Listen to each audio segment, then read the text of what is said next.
महत्त्वाची बातमी, विमानात फडणवीसांची मला हतबलता दिसली असं उद्धव ठाकरे म्हणाले।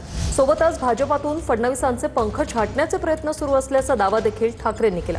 तर मला पंख नाहीत, मग माझे पंख कोण छाटणार, असा सवाल मुख्यमंत्री फडणवीसांनी विचारलाय।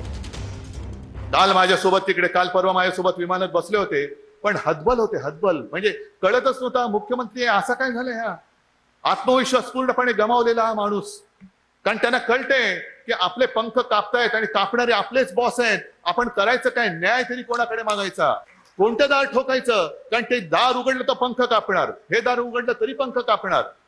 म्हणजे काय वाचलंय ते वाचून जेवढे दिवस आहेत तेवढे ढकललेले बरे। या परिस्थितीमध्ये देवेंद्र फडणवीस आहेत। माझी सवय आहे, मी विमानात बसलो की माझ्या मोबाईलवर मी काही ना काही डाउनलोड केलेलं असतं। एखादा सिनेमा असतो, एखादा OTT असतं, OTT वरचे वेब सिरीज असते, मी ती पाहतो। त्यामुळे सुरू झाल्यापासून उतरतपर्यंत मी ती पाहत होतो।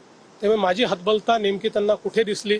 दुसरं, मी मनुष्य असल्यामुळे मला पंखच नाही आहेत, ते माझे पंख कोण छाटणार आहे। त्यामुळे काही काळजी करू नका, उद्योजींच्या सदिच्छा या मी स्वीकारतो। सर्व्हिस फ्लाईटमध्ये ज्यात कोणी बसू शकतं अशा फ्लाईटमध्ये योगायोगाने आम्ही एकत्रित आल्यानंतर जितक्या चर्चा झाल्या त्या चर्चा म्हणजे मला तर असं वाटतं की माफ करा, पण कधी कधी वाटतं की आपण राजकीय व्यवस्थेत आहोत का वेड्यांच्या बाजारात आहोत, असा प्रश्न पडावा।